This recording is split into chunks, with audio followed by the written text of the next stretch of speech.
Hey everybody, I'm Ray Wang. Welcome to the Green Room. I'm here with my awesome co-host Liz Miller, and of course our producer Elle. Huh? I'm Vala. Vala. That's right. I'm That's posting for Vala. Right. I thought that was the promise that was made. I don't understand what's going on. I don't know, but we're in the Green Room. I'm not sure what's going on. I thought we're talking about the Fed and Jackson Hole at this moment, this Kansas City Fed's meeting, but this is not it. But if you're following along, we're in the Green Room where we introduce our guests. So we do them in reverse order. So Michelle, jump in. Tell us where you're calling in from and what are we talking about and why so much joy? Yeah, well, I'm calling in from Ann Arbor, Michigan, University of Michigan. Go Blue. Yeah, go Blue, woohoo! And I'm going to be explaining why aiming for imperfection when it comes to our intentional eating and exercise plans is actually the recipe for lasting success for most people. Wow, very, very cool. We'll go deep on that in a bit. And of course, we got Hamza Khan, Brian Solis. Hamza, tell us exactly where you're calling from. What are you talking about? Hi, very happy to be here. I'm calling in from Northern California. I'm based in London. I work at McKinsey, and I've been leading a lot of our thinking on the metaverse. And I'll be speaking about why we are excited about it and what we think organizations should be thinking of. Very, very cool. Exciting. Brian, where are you calling in from? What are you talking about today? You're everywhere these days. I am. I'm trying to keep up with you. I'm in Lake Tahoe right now, and I am also a twin to Hamza. We got the memo about white shirts today, and we are also collaborators on his recent metaverse report. And I will be here to compliment Hamza and further discuss some interesting ideas and immediate opportunities for the metaverse. Oh my God, it's one of my favorite topics. I was just sitting next to someone yesterday talking the same thing. He just wrote a book. He works for Mark Cuban. You guys know who that guy is. So very, very fun. We're going to get all the metaverse folks together in one room. All right, with that, we turn it back to you, Elle, and we can kick it off. All right. 3, 2, 1.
Hello, everybody. Welcome to DisrupTV. I'm Ray Wang with Constellation Research with my awesome co-host here, Liz Miller, sitting in for the one and only Vala Afshar. And of course, you're here with our show. We are on episode number 291, and we're super excited to be here. Liz is our vice president and principal analyst looking at all things customer experience. And of course, you can follow her on Liz K. Miller. But as you know, it's not about us. It's about our amazing guests. And who do we have to kick it off today? We've got Hamza Khan, a partner of McKinsey & Company. He's the co-leader of growth, marketing, and sales practice in McKinsey's UK and Ireland office. He co-wrote McKinsey's recent report on value creation in the metaverse and is both supporting clients on planning for the metaverse and continuing to shape McKinsey's perspectives on it. He's also been an avid gamer since the 80s, and we're going to have to talk more about that. And of course, he's joined with his dynamic twin, Brian Solis. They're in the same shirts today, as you noticed, the global innovation evangelist at Salesforce and an 8-time best-selling author. I have, I think, 7 of his 8 books. I'm not sure which one I'm missing, but Brian is the global innovation evangelist at Salesforce and one of the global leaders in CRM, as we know. Brian's work at Salesforce is on thought leadership and research that explores digital transformation, innovation and disruption, CX commerce, and of course, the cognitive enterprises. Brian has been called one of the greatest digital analysts of all time, and I agree with that statement. And he's also a world-renowned keynote speaker and an award-winning author of 8 best-selling books, including X. Oh my God, I forgot to bring my copy. The Experience When Business Meets Design, What's the Future and Business and the End of Business as Usual, which I actually do have. And of course, his latest book, Life Scale, is one that you should be reading. So So with that, let's kick it off and join them. So welcome to the show. What's up, guys? I do love thank the you. twinning.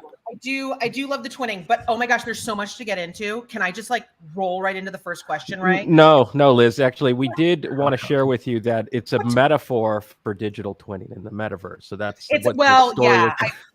my metaphor is like a glitter cannon, usually filled with purple glitter, that when someone says metaverse, I go, and it just flies all over the place, and it's kind of awesome. But with that, Hamza, I'm dying to. Okay, I want you to take us under the hood. You guys have just, and at McKinsey, you just released value creation in the metaverse. I think everyone is asking that question. Like, the metaverse sounds awesome, but for a business, for enterprises, where are we starting to look? And you released this report earlier this year. Take us under the hood. Tell us, how did this research even come about?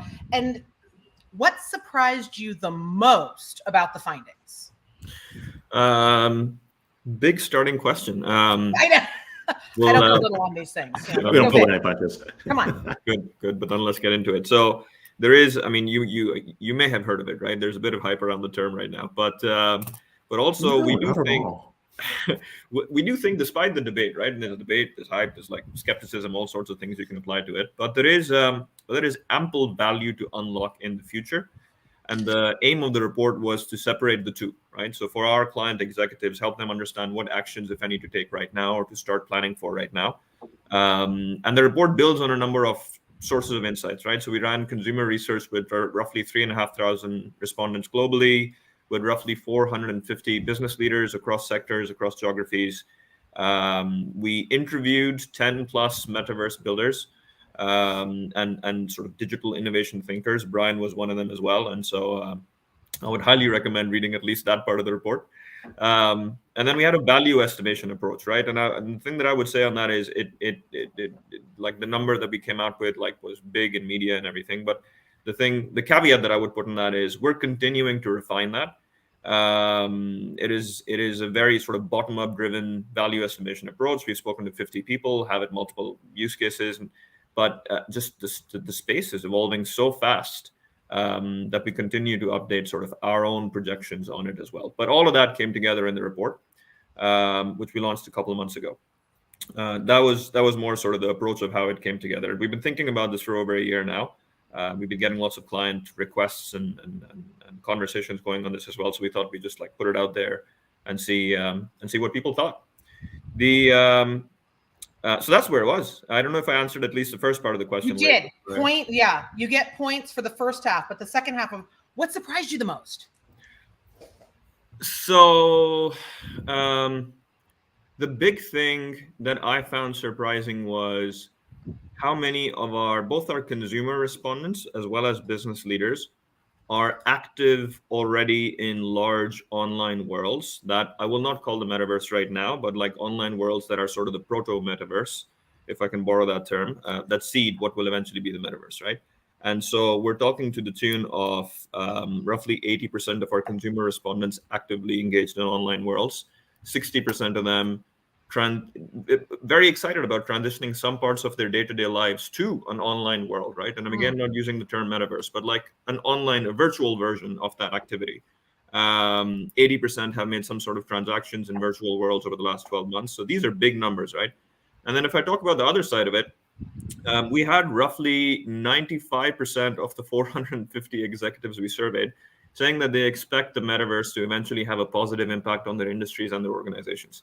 Like McKinsey runs ample research with executives globally. We don't see 95%. That's very rare to see everyone saying, yes, it's going to have a positive effect, right? We're not there yet. It's very clear, but we need to start thinking about where we need to be in a couple of years from now. So just the level of excitement and I guess the breadth of it to me was surprising. Yeah, I mean, this is definitely a crazy space. I mean, we've been looking at it early as well, right? And I mean, there's different aspects of it, right? You've got, the worlds, you've got the interfaces, you've got like the blockchain tech, the Web3 on the back end, right? All these different things are popping up. And I mean, when you think about these markets for both of you, like what are useful use cases, right? I mean, we mapped 43, but we're just taking a shot at what's up there. You guys probably did more research into this, like more in depth. Where are people starting? Let's even go there. Yeah, I think we're in the same boat as you, Ray. So we're mapping different use cases as well right now, and thinking through not just sort of the value of it, but also how will they come to life, right? I'd say on my earlier point on the value, we think the metaverse will impact all sectors, including the public sector, right? So this isn't just like different industries, and that's why you see tech and gaming companies, brands, the public sector, right? So this isn't just like different. Can you hear that? I got a bit of background. Sorry, so that's why I paused. So that's why brands, investors, everyone are jumping into it. You see large sort of institutional investors putting a lot of funding behind that as well.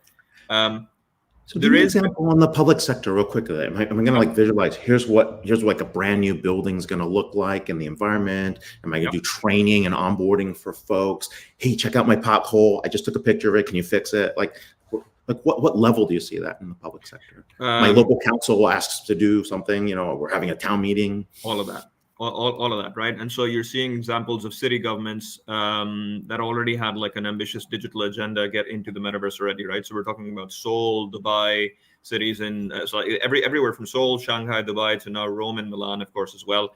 But it is just a new way of interacting with citizens and a new way of providing public services, right?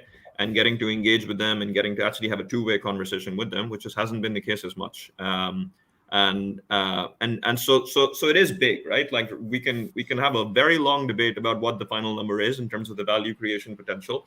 What I will tell you is I'm fairly confident it's large and it's cross-sector and it's cross-geography, right? And so it warrants the debate and the thinking right now. Use cases, the first big set we've seen has been around marketing and consumer engagement and sort of just building the basics. And in some ways, again, that's often like an argument that goes against the term the metaverse, that it's all just marketing. I don't think there's anything wrong with that. I think that's just how we establish the basics, right? That's how we establish sort of how we interact with people, how peers interact with each other as well. And that's been sort of the first big wave. But now we're starting to get broader than that, right? Now we're starting to talk about healthcare, for example. Now we're talking about public sector. Now we're talking about manufacturing, right? And what does that look like? We're talking about how does it look like to have sort of the B2B end of marketing and sales and co-design and co-creation with customers as well. And a lot of that is coming to fruition. It will take time, right? We're still very much in the early days of it, but I get encouraged by things like every month or so, we're seeing advances in interfaces, in devices. And so now there's a new one that of course, Meta's announced is coming out next month in October, I think, as well. So this whole thing around we're years away from it, maybe, right? But like we're continuing to take steps towards it. And every single step is it's exciting. It unlocks new value. Yeah. And I certainly see all those steps. I mean, everything, Hamza, that you're bringing up, we're seeing it in marketing, we're seeing it in sales, we're seeing it in service. Like every day we're seeing new advances in this in service. So Brian, I want to ask you this because you and I often get chances to talk about things like CX and marketing and engagement. What do companies really have to start thinking about now and looking at now when it comes to mapping and really delivering these new co-created experiences in the metaverse? Like, what does that human virtual interface start to look like?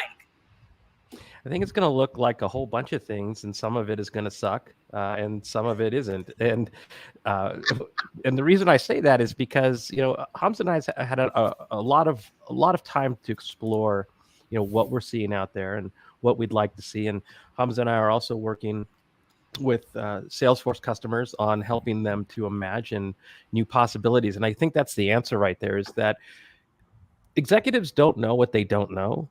And so they tend to lean on what they know from, it's human nature, right? And so that's why you see things like marketing as an early adopter.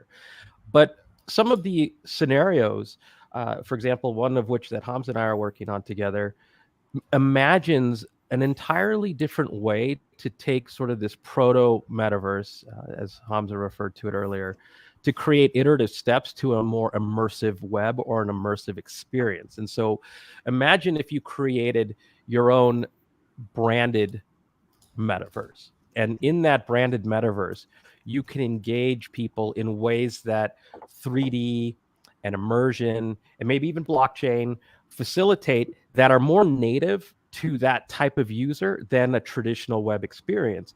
And so what you do is you help executives see what they couldn't see before and understand that in many ways they're not designing for themselves. They're designing for a different type of user and helping them to engage, whether it's training, whether it's digital twinning and replicating for city planning, as Ray brought up earlier. It's a more immersive way to get people to the next stage, and it's going to continue to iterate over time until it becomes whatever it becomes. But the same thing could be true for retail. It's another example that Hamza and I discussed, which is a more immersive 3D way of exploring a shopping experience that you can't do with today's 90s style 2D digital catalog way of shopping. So those are just some ideas. Yeah, no, this is a great point, right? And I think, Hamza, in your study, right, you looked about 5 trillion for the metaverse economy by 2030. We have bigger numbers, like 20.7 trillion. I'll explain those another day when we get some drinks. I mean, but we see some huge opportunities. Like the entire U.S. commerce market today is about 11 trillion today, right? And that could be the entire world's market by 2030 as people are transacting in the metaverse. You can see these kinds of numbers are behind that. But tell us, like, when you look at these numbers, right? I mean, does it, like, do CXO say, I got to be part of this? I need to be part of this action now. I need to get my foot and toe into this so that I can get started. What's driving the sizable impact? So again, my caveat: the 5 trillion is a number that we continue to refine, but we're fairly confident it's large, right? I think we're also fairly confident about the fact you actually just mentioned it yourself, Ray, and I think Brian, you were alluding to it too. A large part of that 5 trillion is driven by e-commerce and service, which is very closely linked to e-commerce and how that becomes more immersive, right? And it's not like this hasn't just come up with the term the metaverse. We've already seen that shift towards social commerce, now immersive commerce. So this is like an ongoing journey we're on, right? But what does the next wave of immersive retail and immersive service look like? That effectively drives a lot of value, right? Roughly half of our 5 trillion number is actually the next wave of e-commerce across sectors, across geographies, but all sort of more immersive virtual commerce.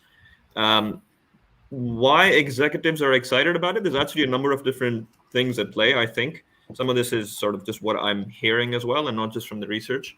But there is a general sentiment of a lot of businesses felt that they were late to e-commerce, to social commerce, to now like more immersive commerce as well. And I think there is that lesson that's been learned from previous waves where businesses just don't want to be a step or two behind this time around, right? And so some of that comes across maybe as like enthusiasm that still needs to be tempered a bit or needs to be substantiated with the right use cases. So exactly the question you asked. But I think that enthusiasm just drives us forward, right? Like the question to ask is, it's less about what is it that I can do in the metaverse? It's more about how is it, Brian, exactly what you were saying, right? How is it that the metaverse helps me drive the customer experience I want to drive, the business growth I want to drive, right? So it's more about the core business goals and how the metaverse helps drive those, as opposed to what's the shiny new thing I can do in virtual worlds. Yeah. And on that, it comes to the title of your report, value creation in the metaverse. Yeah. Exactly that. Brian, it brings me to a question because, okay, I'm just going to put my devil's advocate hat on just for a second. I'm just going to be that brat. Not you. I know. What, me? Who? No. If we looked at that stage of, like, let's say Web 2.0, right, where it was supposed to be all about dynamic interchange and dynamic kind of those bi-directional conversations, right? We're looking at the metaverse. Now we're talking about immersive. Everything's going to be that co-created universe. But you know what? There are a lot of people still stuck on trying to figure out how to get that dynamic, right? Like, and how to achieve that. So when we really start to think about where we are now with this concept of the metaverse, where do you see us now and where are we going to go? We talk about the proto-metaverse, but what are those hallmarks of the metaverse? Like, how do we know we're there? Well, the report that Hamza published lays out some pretty awesome, not just cases, but things to think about in terms of iterations. The way I see it is, if Metaverse 1.0 could be like Second Life, if we wanted to sort of visualize something, and Metaverse 2.0 is maybe this decentralized, portable, sovereign identity, digital wallet, idea, then where we're going to be here in the next I'd say 1 to 2 years is this concept of Metaverse 1.5, which is building intentional or purpose-built experiences while you experiment in all the other ones. But I think the ones that are going to have the greatest value are purpose-built to help, number one, give the organization the expertise it needs in order to design and deliver value. But two, really start to explore then where they can take it from there once they build that experience. Because I think a lot of the decision makers today, as Hamza was saying, that they don't want to miss out, but they also don't know what to do.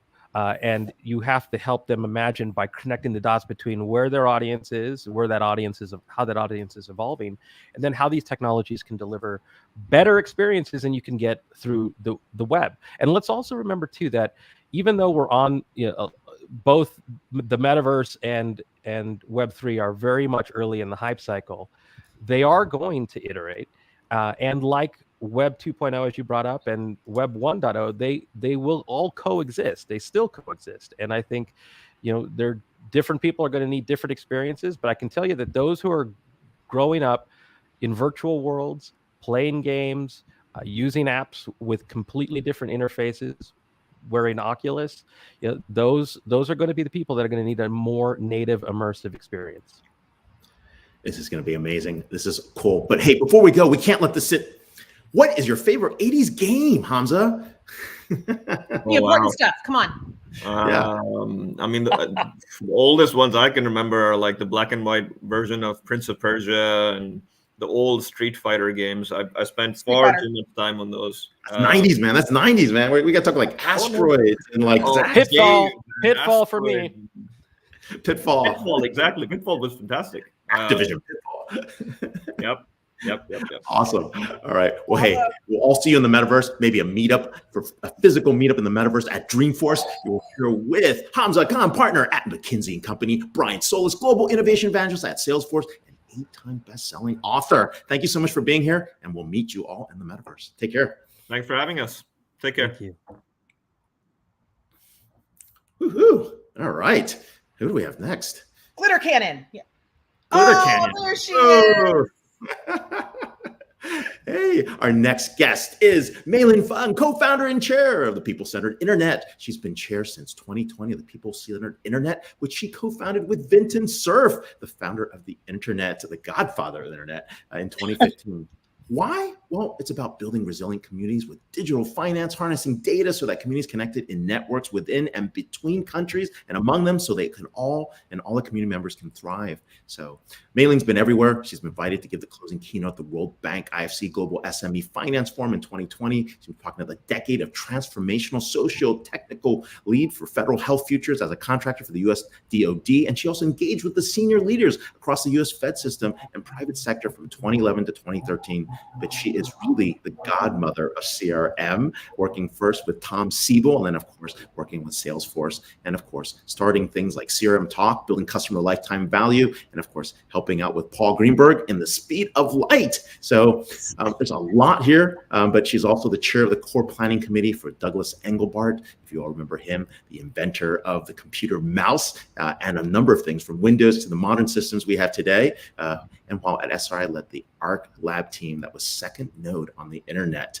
So Mei-Ling's an active senior member of the IEEE, serving the executive committee for its humanitarian activities committee, and of course the Society for Social Implications of Technology, where she chairs the sustainability technical committee. She also serves on the advisory council of GovStat, a UN initiative to develop common technology building blocks for government services, and is on the boards of MoHuman and Design for Change. So Mei-Ling is, you can follow Mei-Ling under her Twitter handle at MEILINFUNG. Welcome to the show. Really happy to be here. Hey, Liz. See you. Hi. We're so excited to have you. Nice to be back. That was an awful long list of all the things that you're the godmother of. That was impressive. That's a lot of juggling. But when I think of you as the godmother of where social impact and technology and data and digital meet, right? You have really been one of the leading and first voices in that, raising that importance around that social impact, social awareness. So I want to ask you this question to start. the concept of supply chains, they've been around forever. I mean, since the first time someone decided to put like sugar water into a Coca-Cola bottle, we've been talking about supply chains, right? But what's a digital supply chain? Well, I think the future of supply chains really is going to be a drastic change. We can no longer live with global supply chains that were developed solely for profit-making multinationals. Now, I think multinationals are wonderful. They've brought a lot of economic activity all over the world. But with the supply chains that maximize their profit means that so many people that are involved with producing, for example, agricultural produce, their needs and their requirements are not taken into account. So the digital supply chain would actually be one that allows participation by all. And by that, I want to give an example. Today, if a big company producing consumer beverages, say, wants to source products from a farmer, they arrange for a ship to go and pick it up.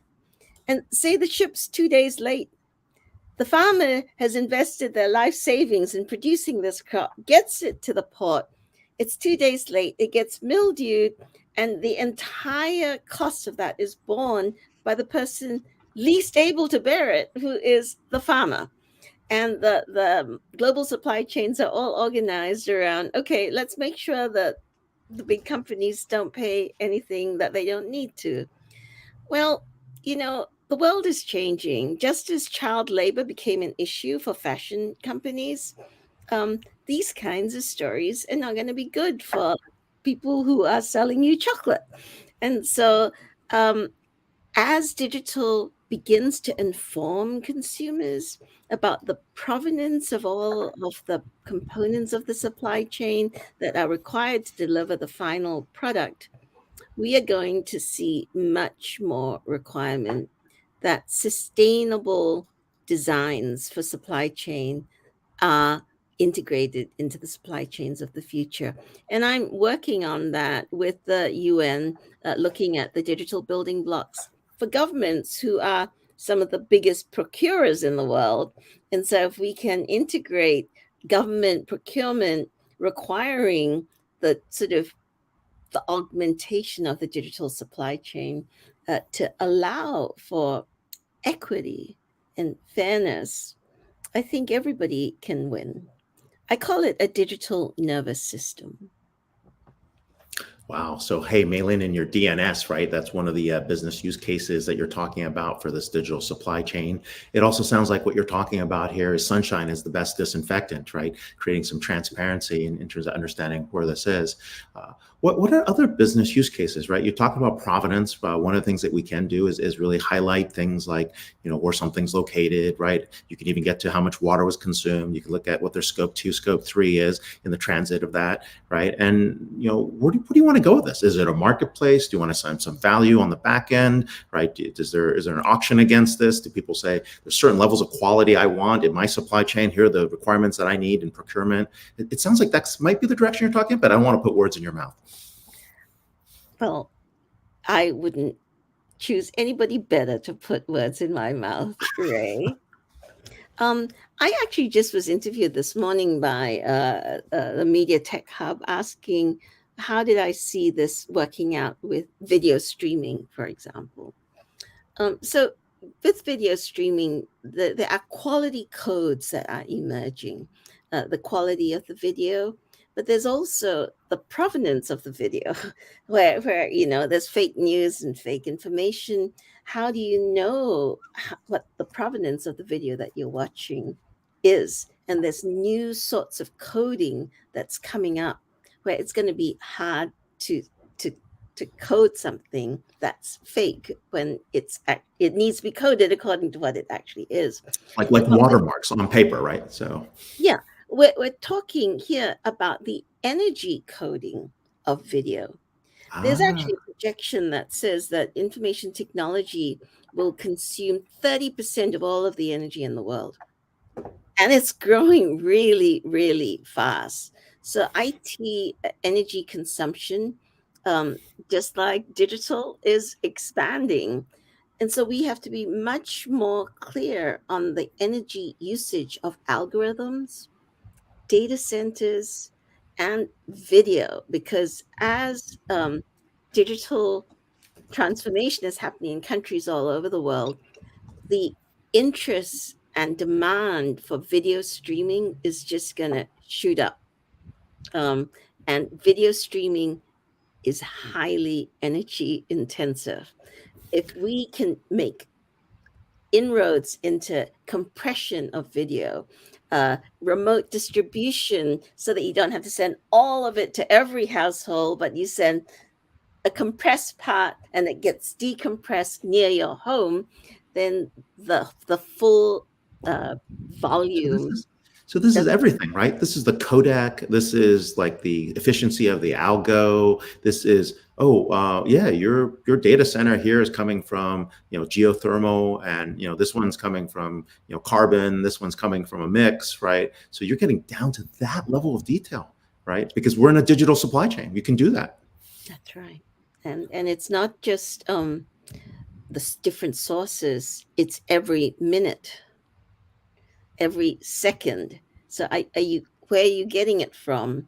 Perhaps, the first half of your episode was very energy intensive because it came all the way from far away, but the second half was not. Yeah. So many of these kind of concepts and ideas, especially for this type of visibility, this type of environmental visibility, this type of kind of equity visibility, have been things people have been talking about for a really long time. But when you're talking about this new marketplace and this new expectation, what do we really need to have, and what do we need to deliver to make trading in this type of marketplace where equity and this type of visibility is so forward? What do we need to have to make this successful? Well, there was another huge transformation that happened in the global supply chain 50 years ago, and that was shipping containers. and it made a huge difference, where everybody had the same shipping container that would fit in. So I think what we have to do is come up with the new standards. And the new standards mean that those that are willing to conform to the new standards will use less energy, will be more sustainable, and the people who can design things that fit into the digital nervous system shipping containers, they'll make more money because they're doing it at the level of maturity that the world demands. Because the next generations, they are already facing far more in terms of wildfires, floods. They're seeing it every day. It's no longer a possible disaster. The disaster is affecting the air they breathe and the water they're not able to drink. So we can't go on business as usual, thinking that we have an infinite supply of energy for our technology. Yeah, I mean, we're just talking about the metaverse. The metaverse is going to consume a ton of power just to make that happen, and I think that's a great example of that. So when you talk to folks in the finance world, right, investors, and we think about people who might, be early adopters, like, who are they, right? What have you identified? Like, who's that target audience? Who's the folks that are, excited and kind of behind all this? Wow, who is not really? Larry Fink at BlackRock has said, we will consider your sustainability impact when you do your annual report. And there's a lot of greenwashing going on now because there aren't a lot of good impact measures. So people are coming up with something, putting it in so that they can stay in BlackRock's portfolio, and all the other hedge funds that are following and saying, we need to see some sustainability measures in your annual reports. Otherwise, we won't have you in our portfolio. So we've seen that with Bloomberg. We've seen other ESG standards, S&P, like the other ones that are being created around the globe that are happening there, right? I think SEC looked at adopting those, and I think they're adopting it. We'll see some kind of stuff, right? But standards are important, right? We're seeing a number of different standards. So are there fake standards? Is that what you can say? Like people are just kind of making up standards at the moment as we're getting there, or right? Or are we getting to emerging kind of some agreement as to what those standards are? So I happen to be working in that area. You ask the best questions, Ray. Well, I mean, SASB's popping up, right? And I got Doug Henschens on our team. He's like very active on it. We've got to get you together because he's organizing a dinner during Climate Week to get folks together who are on our ESG 50. But it's stuff like that. I mean, I'd love to know more. So I'm working through the IEEE. So I founded the IEEE pre-standards working group on social impact measurement. And why we did that is that at the time we started it back in 2018, there were 170 different standards.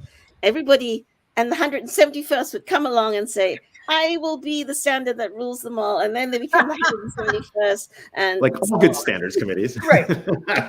So we actually took an idea of Douglas Engelbart. You see, in technology, this is happening all the time. Think about the 801.3 standard, the standards that are happening for cell phones, for television. There's a lot of competing standards, but then in the end, you all kind of agree on a common standard. This is the stand that IEEE is bringing up, that we are wasting money and time by having all of these competing standards, and can a technical approach offer anything different? Because what we did find is that these standards are being proposed very often by non-technical people. And yet there are resolutions that are possible. So the resolution that we're proposing is called the hypercatalog.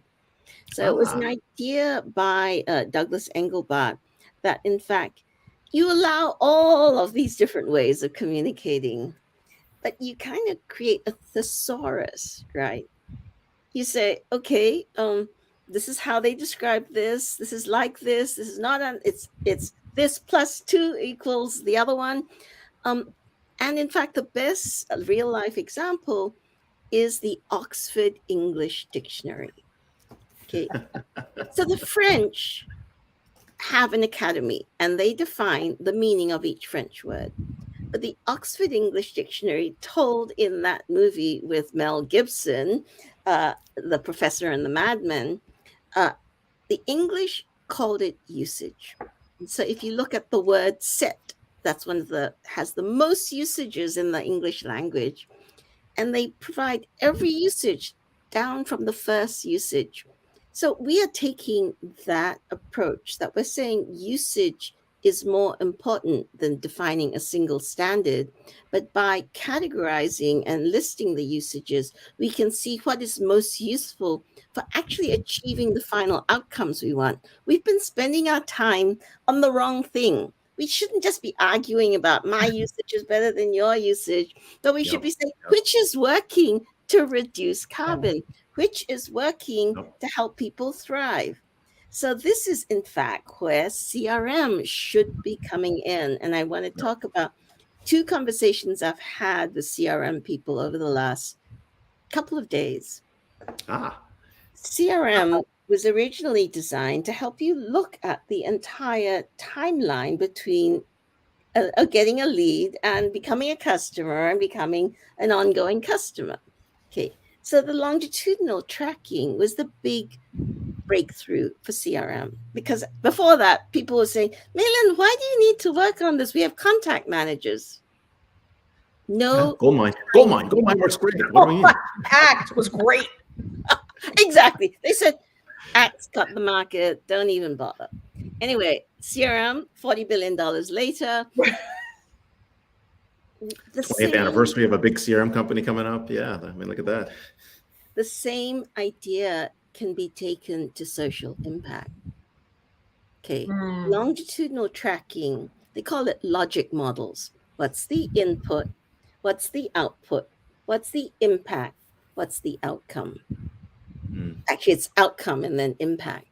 And we need to measure this. So I throw down the gauntlet to everybody who aspires to be a CRM company, that this is the big opportunity of the future, to track social impact, because then you can actually see, if you're a government, where are you helping your citizens? Right. It's not about how much money you put into the IRS.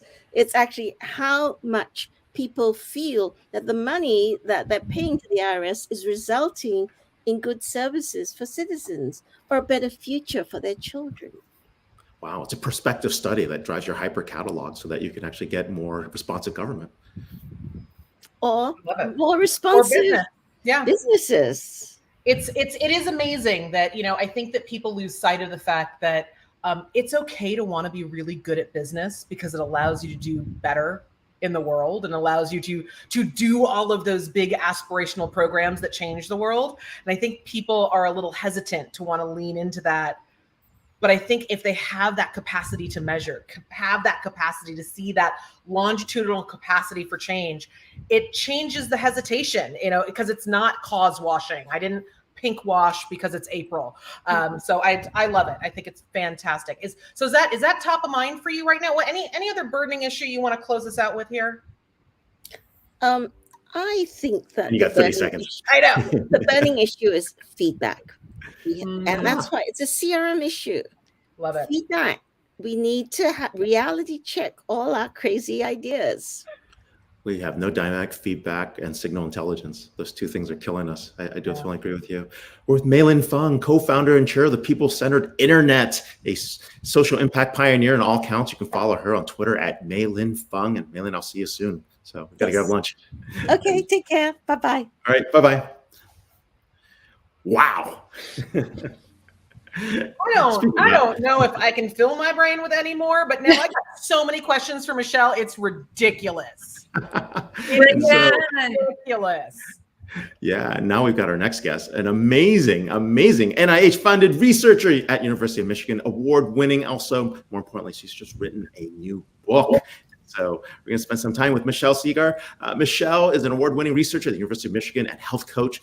Almost 30 years studying how to create sustainable changes in healthy behaviors that can survive the complexity and unpredictability of the real world. Her translational research is widely recognized as relevant and practical. She's an advisor to the WHO and was named inaugural chair of the United States National Physical Activity Plans Communication Committee, and has been an advisor to the Department of Health, DHHS, and former director of the University of Michigan Sports, Health, and Activity Research and Policy Center.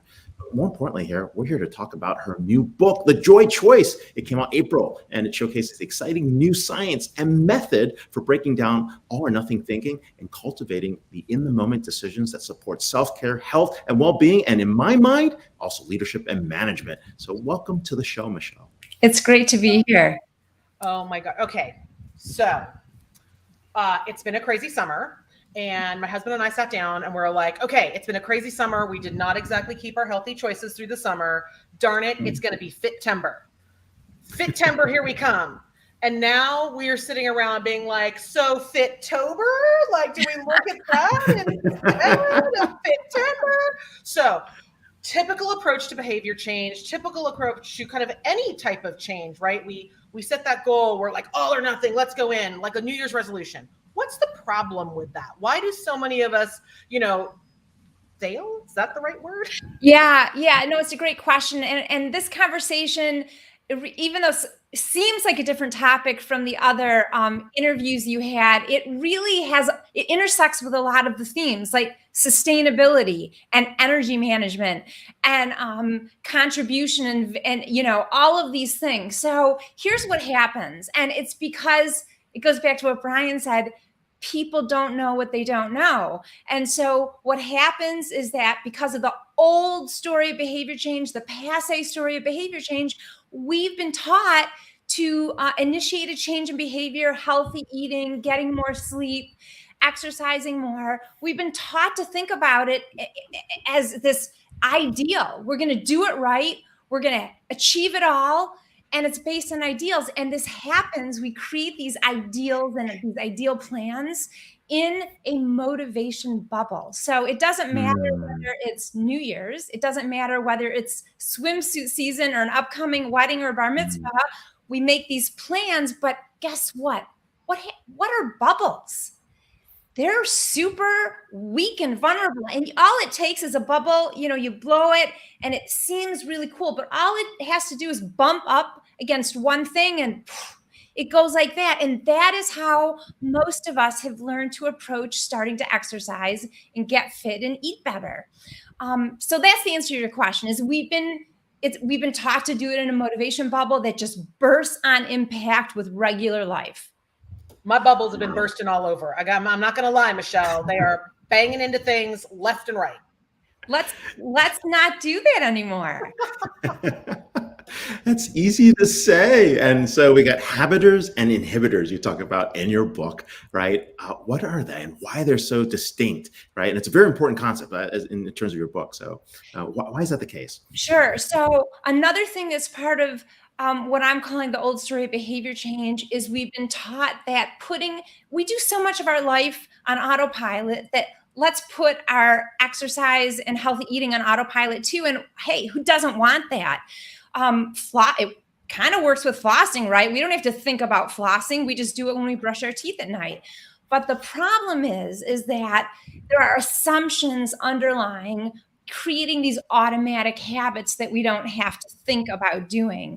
And one of the assumptions is that everyone can form automatic habits and here's the key word, complex, healthy behaviors, like an exercise. Okay. So it's the difference between helping people learn how to have automatic habits when they're making espressos at a cafe or flossing our teeth. Those are very mechanical, simplistic behaviors. But now let's shape shift into another universe where we have to exercise. We might have to change our clothes. We might have to transport kids places. We might run into traffic. There's so many things that revolve around making this complex behavior happen. Well, how are we going to automate that? And so that a habiter is someone who tends to have an innate disciplined personality. And my husband is one of these lucky folks who does what they say they're going to do. There aren't a lot of disruptions. Their life runs according to their to-do lists and plans, gets up at 5:30 in the morning, exercises, in fact, sleeps with exercise clothes. A lot of people who are habiters do this. So there's no friction. There's no thing needed before you get on the exercise bike. But that model and that personality depends on predictability. And others of us, including myself, whom I call unhabiters, are people who don't have the predictability or discipline to not have the noise that disrupts the automatic habit from forming and sticking. So that's— Can it be learned? Is that like a learned behavior, or is that something that's just innate? Can you say that again? Can it be learned, or is that innate? So, I don't believe there's a 100% truth for everyone, but in general, research suggests that people who tend to successfully form habits do tend to have a more disciplined personality, score higher on measures of self-control. So I think there's a generality going on here, but that doesn't mean someone who's really focused and committed can't learn to do it. I just don't think most people can. I feel like we have a micro case study of habiters and unhabiters at Constellation Research, and we're a small group. Because when you described a habiter, I actually put in the chat, oh my gosh, Holger Mueller is a habiter. Like full stops, like Germans, habiter. Like yes. I was like, oh my God. And I am so the unhabiter. It was so interesting in reading your background and reading kind of about this big idea that you have of the joy choice, right? So, really focusing in on the fact that it's a choice and that there are choice points. And I'm super curious. How do you successfully navigate those choice points? What are they? Can we see them? Is there a hallmark to them? Can there be a red, shining, flashing light just for mine so I can see where they are? Please.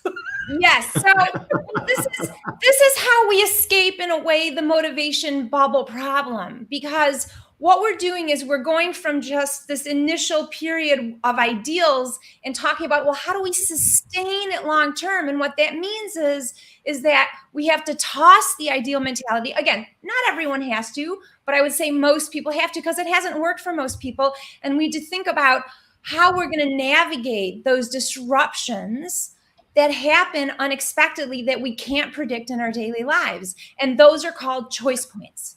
They're the opportunities to choose that arise. And so what we need to do, again, this is a long-term sustainability view. What we need to do is understand that we have to be flexible and pivot. And isn't that a core value and attribute in innovation and technology and business? We have to pivot quickly all the time. The same thing is true for sustainable behavior change. When people come upon a choice point, something that means their plans are unworkable in that moment, instead of going, I can't do it all, it's not worth doing, I'm going to do nothing, that mentality is absolutely a non-starter and a derailer and a behavior change killer. What we need to do is say, okay, what can I do? Can I do something different? Can I do it at a different time? Do I eat some of that and not some of something else? I mean, there are all these ways to innovate our plans and solutions in flexible and creative and really workable, easy ways, but we haven't been taught to think that way. So getting back to Liz, to what you were saying is I would say the biggest challenge in this new story and model of creating sustainable behavior change is that we have to learn to notice what the choice point is. And instead of going down the cognitive distortion of all or nothing thinking, we need to go, instead of yes or no, we ask how. And in this new model, something is better than nothing. And we make the perfect imperfect choice, because that is what lets us stay on the path and sustainable. I love that. I love that. Yeah. No, this makes a lot of sense. So we see choice as just one way of exercise and healthy lives. Well, where else can you apply it? So what else are people using the joy choice for? You can apply it in anything. You can apply it with healthy eating. You can apply it with sleep. Anytime you're at a point of choice that's unexpected, it's about being in the now, where you have to pivot. You can use it. And in the book, there's a tool, a 3-step tool called POP, pause. Again, remember I said the hardest part was the pause part. I'm going to pause right now and turn off this unexpected alarm that shouldn't have gone off right. I feel like that was a setup. No, I feel like that was. I think she set us up. This is all planned. So. And the pause is beautiful because it actually gives us the space to harness our attention. It supports our working memory. We take a deep breath. Then what do? We pop, open up our options and play. Again, it's not high stakes because something is better than nothing. That reduces the stress and opens up our creativity. Yeah. And the final part is picking the joy choice. And the joy choice is the perfect imperfect option that lets us do something instead of nothing. And how can't we not use that with anything in the moment? So pop it. I love it. I love it.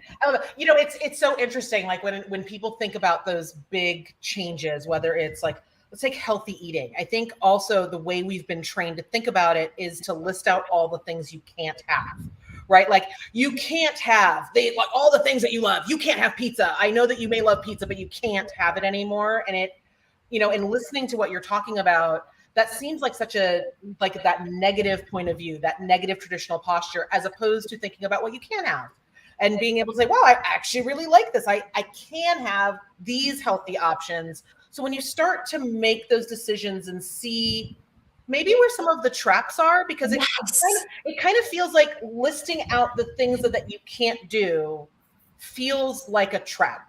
That's the perfection and rebellion trap. Those are the decision disruptors, the decision traps that get in your way. And it's exactly right. When you've got all these rules, you have to control yourself, which then leads you to want to rebel. Right. gets us nowhere. The emerging science in this area, both for healthy eating and exercise, suggests that having what's called flexible restraint is more adaptive than trying to rigidly stick to the plan. So it's about giving ourselves grace in our healthy lifestyles in the same way we do in all the other areas of our life, like parenting, partnering, and professionaling. Yep. No, that makes a lot of sense. And we're seeing a lot of folks really do that as they change. And there's some of the core concepts around behavior design that we've seen over the years as well, right? Trying to apply behavior design to activities and motions. We talked about decision traps. We talked about these other areas. What's your greatest hope regarding the joy choice? Like, where do you want this to go? What do you want people to do with it? And, what do you see in the future for this? Thank you for asking that. My hope is that the joy choice as the perfect and perfect option that lets us do something instead of nothing, staying the path.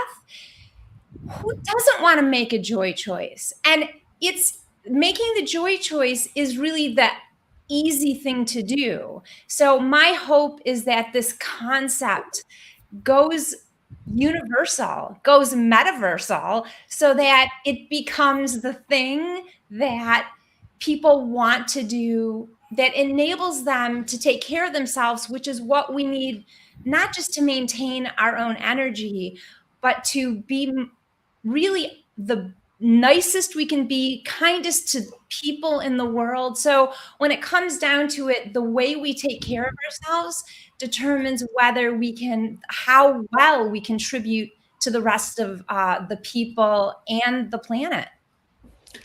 Yeah, and before we go, Michelle, I read No Sweat, which was, I think, some years back, right? It sounds like you built on the extension from that research. What did you learn between No Sweat and this book, like in between? Like, what were some of the things that, we got the motivation, got to the fitness, and now we got a joy choice. I mean, what's the title of the third book? Just kidding. There's no third one. I promise my husband there's no third one. Okay. That's the joy choice right there. That is the joy choice. She's made it. Here's what I learned, and this is really important. When I talk about this, really smart people push back, and they're like, come on, Michelle. Do we really have to teach people that something is better than nothing? Like, we're adults. Like, don't we know that? We so need to, not only do we need to teach people that something is better than nothing, because we've all been brainwashed in all or nothing thinking, we have to convert it into a new idea. And that's what the joy choice is. We have to make it about, it's more than just supporting our greater eating and exercise goals. It's about realizing who we are so we can best contribute to the world. So we have to inspire people. And that's why I wrote the joy choice, because it's not enough to give people strategies. We have to help them want to enact them. That's exactly what Evangelist was talking about, right? It was, there's all those standards. There's all the different things that people could look at for sustainability, for giving back, for that altruism. And so what's the easiest thing to do? Argue about definitions. That's right. That's right. It's not enough to know. We have to move from the head into the heart. And in the world of behavior change, we've been so stuck on logistics and this strategy and that strategy. But guess where the most interesting emerging science is coming out about identity and how our behaviors can actually fuel who we are. And again, how we tend to the people and projects we care most about. Love it. No, I think it's something we've always had, but we've never quantified. We're here with Michelle Segar, MPH, PhD, author of The Joy Choice, and more importantly, Activating Movements. So you follow on Twitter at Michelle Segar, Segar. So thanks a lot for being on the show. Happy Friday. Thank you. All right, Liz, thought-provoking, 3 amazing guests. What's your view? It blows my mind that really, like, when I read the guest list for this show, it was like 3 separate conversations, but it blows my mind that it was really one. It was really one conversation about understanding, identifying something that you want to do, identifying those engagements you want to have in the metaverse, identifying that sustainable change that you want to have, that you envision you or your organization having, and then making the choice to go do it. I love it. I love it. Wow, this is amazing. Well, hey, thank you for the summary and the analysis, right? Next week on episode 292, Tiffany Bova, Global Growth Evangelist at Salesforce. No, after 9/2/99, September 9th. Oh my God, Labor Day. So we're going to take a day off. So September 9th, we got Tiffany Bova, Global Growth Evangelist at Salesforce, Ross Dawson, futurist, Palo entrepreneur, keynote speaker, and author of 5 books, Thriving on Overload. And so we'll see you there. So if it's Friday, it's DisrupTV. Follow us 11 a.m. Pacific, 2 p.m. Eastern, and Vala Afshar will be back. So take care. Thanks for letting me host, Vala.